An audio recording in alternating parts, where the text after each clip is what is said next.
કેમ છો? મજામાં? સુવાક્યોની દુનિયામાં, સુવિચારની દુનિયામાં આપનું સ્વાગત છે.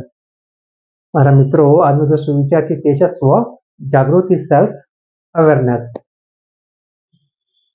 આ સુવિચાર અમેરિકાના નેચરલિસ્ટ અને એસેઇસ્ટ એટલે કે નિબંધકાર એવા શ્રી હેનરી ડેવિડ થોરો સાહેબે ખૂબ જ સરસ રીતે લખ્યો છે.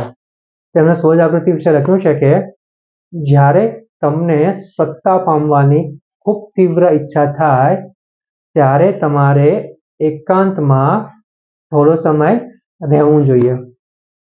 મારા મિત્ર, એવું કહેવાય છે કે જ્યારે માણસ પાવરની ઈચ્છા રાખે છે, સત્તાની ઈચ્છા રાખે છે અને ઈચ્છા એટલી બધી તીવ્ર હોય ત્યારે તે ઘણી વખત ખોટા નિર્ણયો લેતો હોય છે. આપણામાંના મોટા ભાગના લોકો સાથે આવું બનતું હોય છે કે આપણે મહેનત તો ખૂબ સરસ કરીએ છીએ, આપણે જ્યાં પહોંચવું હોય ત્યાં પહોંચવાની તૈયારીમાં જ આપણે હોઈએ છીએ અને એવા સમયે આપણે ઉત્સાહમાં આવીને, એનર્જીમાં આવીને,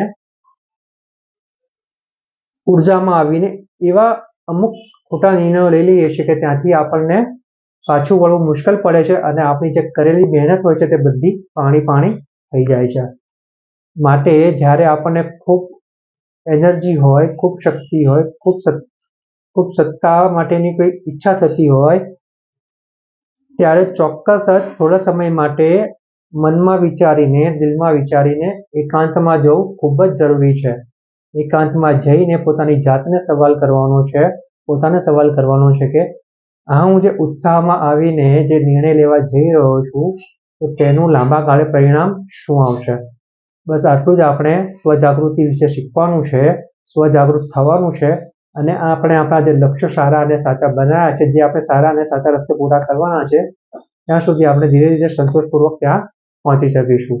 જરૂર છે પોતાને જાગૃત થવાની, એટલે સ્વજાગૃત થવાની અને સ્વજાગૃત થઈને પછી એની ઉપર કામ કરવાની. બસ આટલું આપણે કરી શકીએ તો ચોક્કસ જ આપણે આપણા અને આપણી સાથે અન્ય જે લોકો જોડાયેલા છે તે બધાના જીવન વધારે બહેતર કરી શકીએ છીએ.